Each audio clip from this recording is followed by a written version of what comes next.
Welcome to Hard Talk. I'm Stephen Sacker. How grave is the risk of Pakistan spiralling into political and security chaos? Terror attacks continue to impose a heavy toll, whilst the nation braces for a potentially destabilizing election season. And at the heart of the political turbulence, my guest today, former Prime Minister Imran Khan, currently facing close to 200 charges which threaten his PTI party's ability to mount an electoral challenge.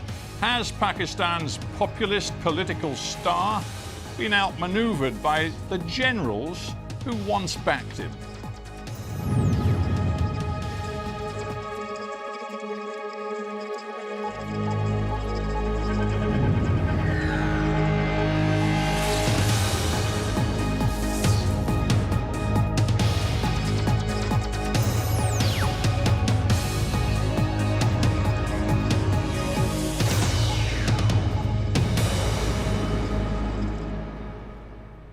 Imran Khan in Lahore, Pakistan, welcome to Hard Talk.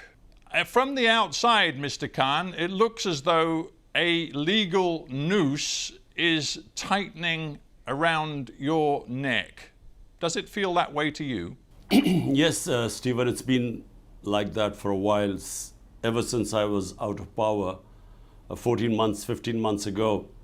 What was hoped by the establishment which removed me, what they hoped was that the party would just fizzle away. And normally it happens when you're out of power for quite a while. But instead what happened, the most unusual thing in this country, that the party's popularity kept growing.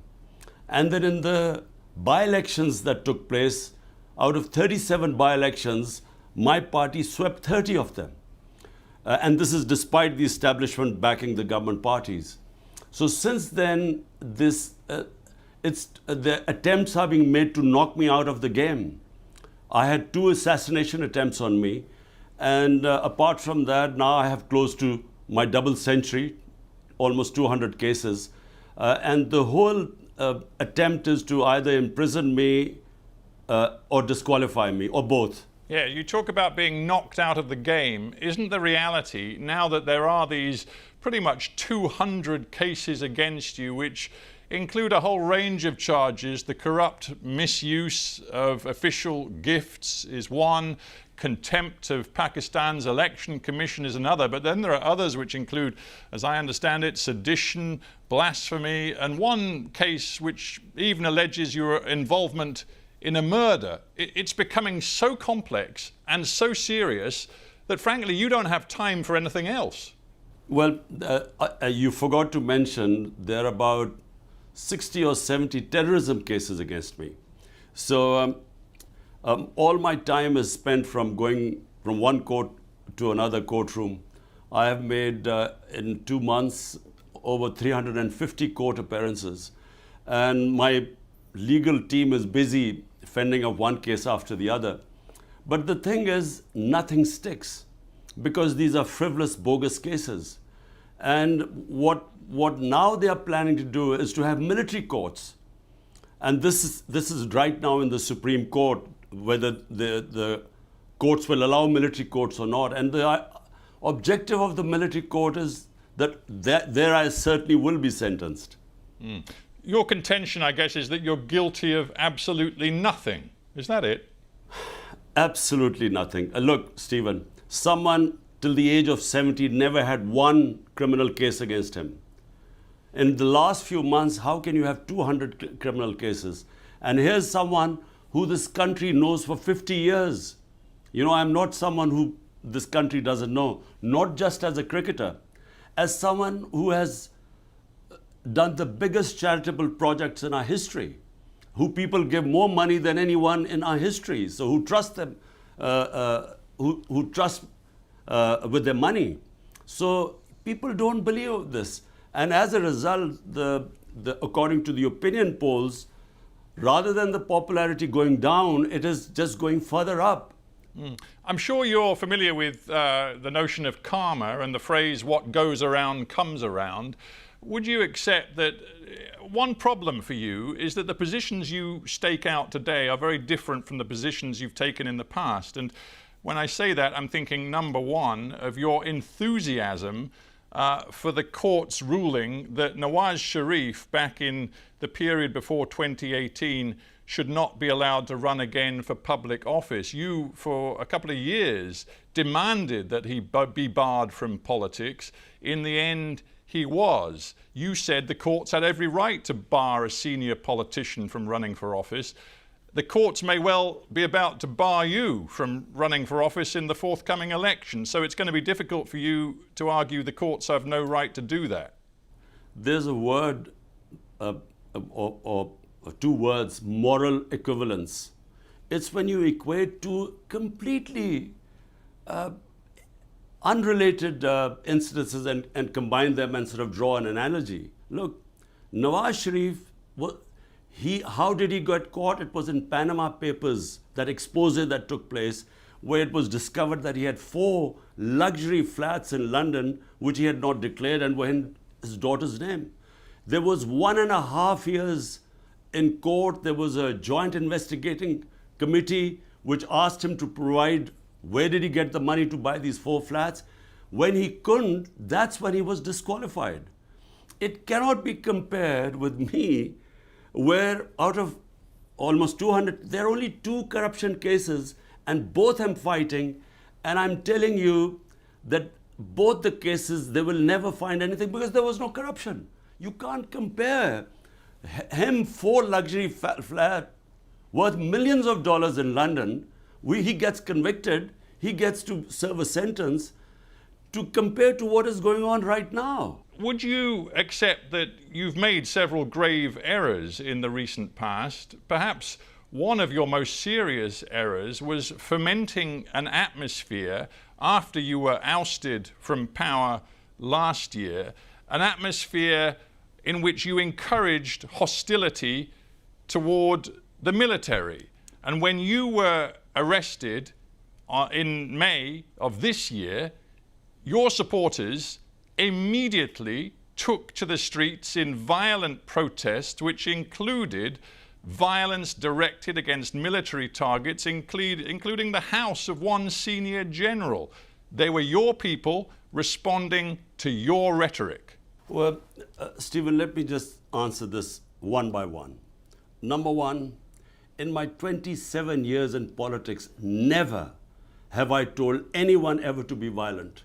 All our protests have been within the Constitution, peaceful protest, which is allowed when we feel any injustice, it is our right to have a protest. And that's what we've done. We did the longest ever protest of 126 days, and not one act of violence ever took place. There were peaceful protests. We used to protest and go back. So first, let me make it clear, and this is what the courts have discovered. When they tried to accuse us, when the government accused us of attacking army buildings, the courts, two judgments now have cleared us that none of us were involved in any of violence. We believe that there should be independent investigation into just four places where the violence took place. But hang on, did you not think for a moment, knowing Pakistan as you do, the polarized feelings amongst your people, did you not think for a moment it was irresponsible of you in the months running up to May 9th of this year to be accusing the military of essentially running a puppet government, of launching a coup d'etat, of taking over Pakistan and completely undermining its democracy? Did you not for a moment think that that might lead to trouble? So, Stephen, what you're saying is that I should not tell what was the truth? Everyone in Pakistan knows what happened. The defense minister, the current sitting defense minister, who's now, who was in the opposition, he has given a public statement that way back in 2020, we went 6 months down the line in our government. He said that the army chief told him categorically that he wanted to get rid of my government. And had it not been for 2 years of COVID-19, which is why he held back, that's the only reason he didn't remove our government. Now, this is from the current defense minister. So no one in this country is in any doubt that it was the ex-army chief who removed my government. In fact, he has bragged. He said he thought Imran Khan was dangerous for Pakistan. That's why he removed me. So this is just a fact. Well, no one. I talked about karma. Yeah, I talked about karma before. The truth is, you rode the tiger of military support for their political candidate. You rode that tiger yourself in 2018. You were close to the military. You remained close to the intelligence services and the military in your early years in power. And it was only when you fell out with the military that you decided you wanted no military meddling in politics. Again, it's hypocrisy. One of the army spokespeople said, well, Imran Khan is the biggest hypocrite. So, Stephen, I need to correct you again. My party is the only party that was not created by military dictators. People's Party, Ayub Khan, the first dictator, Zulfikar Ali Bhutto was his minister for 8 years before he left his government and then created the party. Nawaz Sharif was manufactured by General Ziaul Haq. He was a businessman. My party started from zero. 22 years I built my party from scratch. And then, if in 2018 the army backed us, then how come, then despite the establishment openly going against us, trying to dismantle us, how come after we are out of government we win 30 out of 37 by-elections? How come that has happened? Because the establishment, everyone knows, is standing with the government. So how come we sweep all the by-elections? So clearly we did not come into power because of the army. Where you're right, the army did not oppose me in 2018. That's where you're right. But in 2013, the military establishment backed Nawaz Sharif, brought him into power. That's why we did this protest for 126 days, because we wanted the audit of the elections, because we knew the elections were rigged. But when in 18 we came into power, we asked the opposite. We asked them to open the elections because we knew we had won free and fair elections. Isn't the truth, though, that you believed after you lost that vote of confidence in 2022, you believed you could use people power to force the army to come back to you, in essence, and you were wrong. And going back to what happened in May 2023, when your supporters went to the streets, they committed that violence, including against key military infrastructure, you basically crossed a red line that even supporters of your own PTI party, even former friends and colleagues in your government say is on you. It's your responsibility. To quote your former defense minister, Pervez Katak, he says, all of the political representatives of my new party hold Imran Khan responsible for the tragedy of May 9th. He said Imran Khan's anti-state agenda has been rejected by the masses and his own party's former leadership.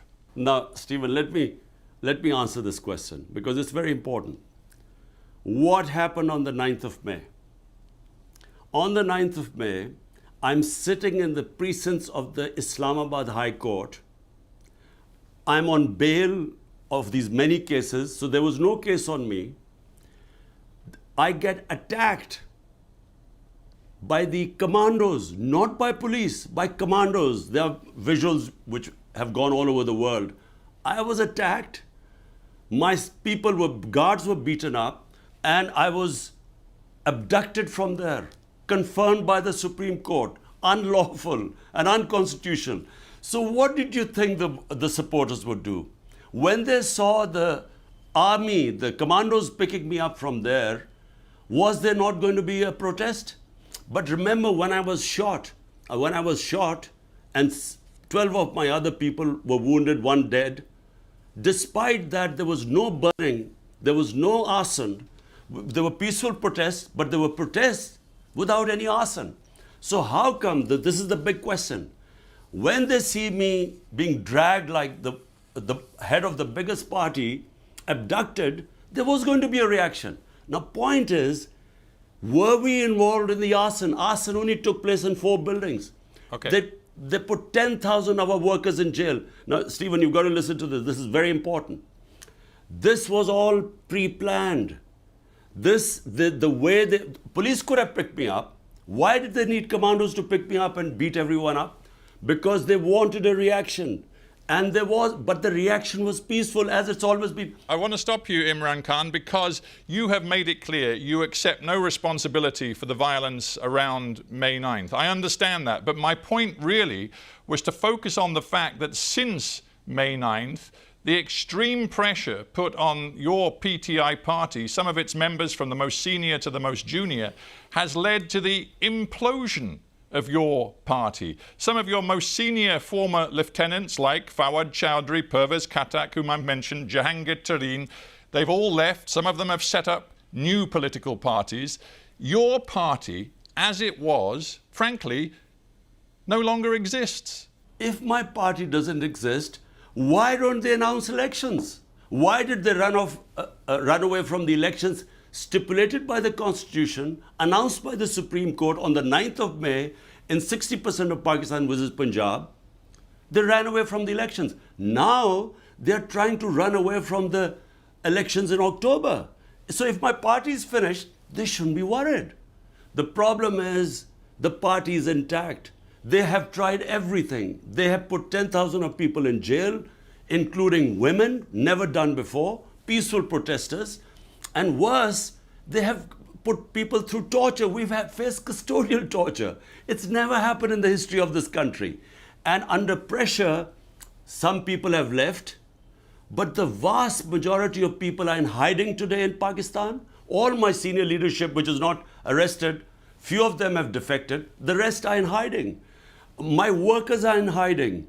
I am the only one, with 1 or 2 other guys who are not in hiding, but we are more or less house arrested. But that's the point. So, that's the point. I mean, Hang on.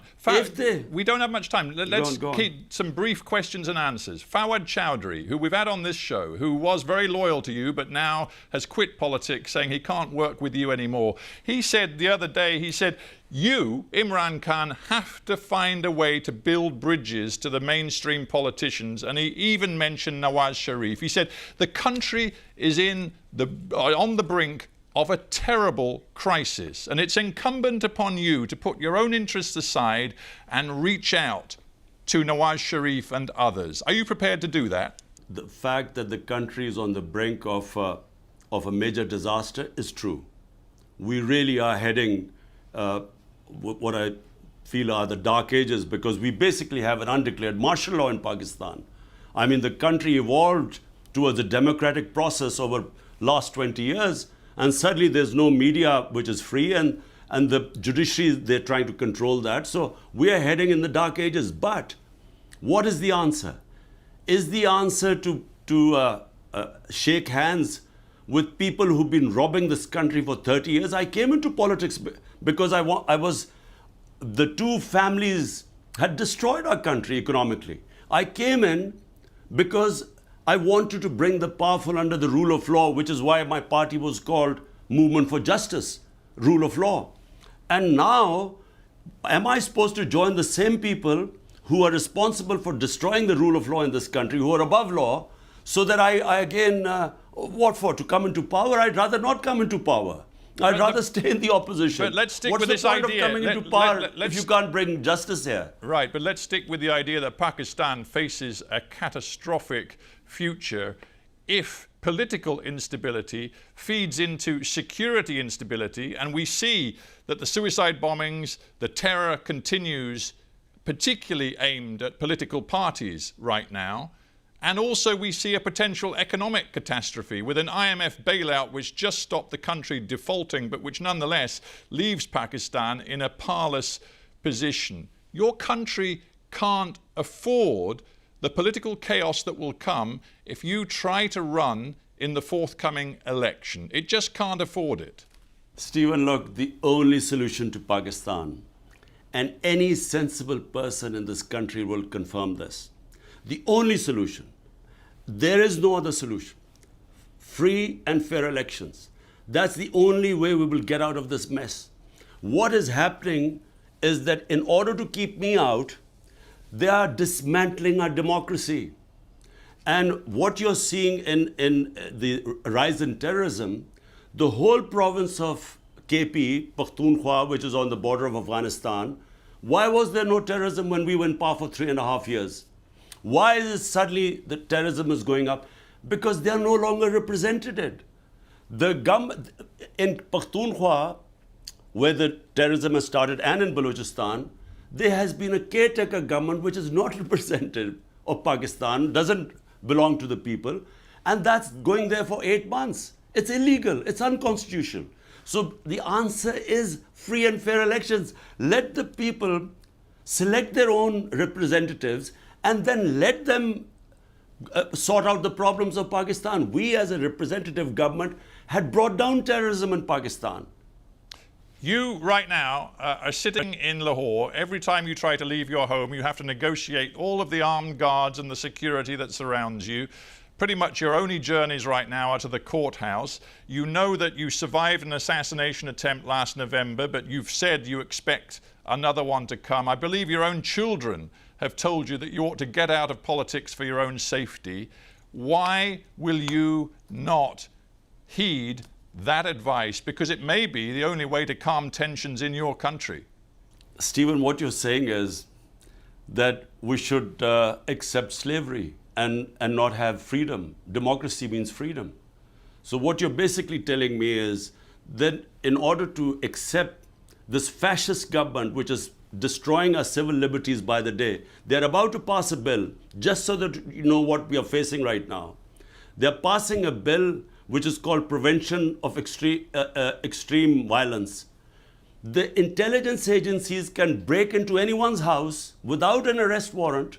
They can pick anyone up. They can try people in military courts without access to justice. This is what we are facing now. Unfortunately, the country has been taken over by fascists and they are petrified of elections. Reason why I'm suffering is because they know that elections we would win, hands down. And because of that, they are not only dismantling our democracy, it means we should accept that we don't have any freedom. How can we accept that? You've made a series of allegations. You've made a series of allegations about this government, which of course the current Pakistani government would absolutely deny. But what is clear is that if elections are to be held this year, you have a choice. You either try to run or you back off because it could send Pakistan over the edge. What are you going to do? What will save Pakistan are free and fair elections. Stephen, make no mistake about it, because that will give it political stability, a government backed by a public mandate. If it comes in for 5 years, will give us political stability, and that will then give us economic stability. At the moment, there is no political stability and the economy is just tanked. And this terrorism is an offshoot. Right. When there's no representation of people, when they are being ruled by a center which has no idea how to deal with things as things deteriorate. So look, what you're basically saying is that I should just leave these guys alone and look after myself.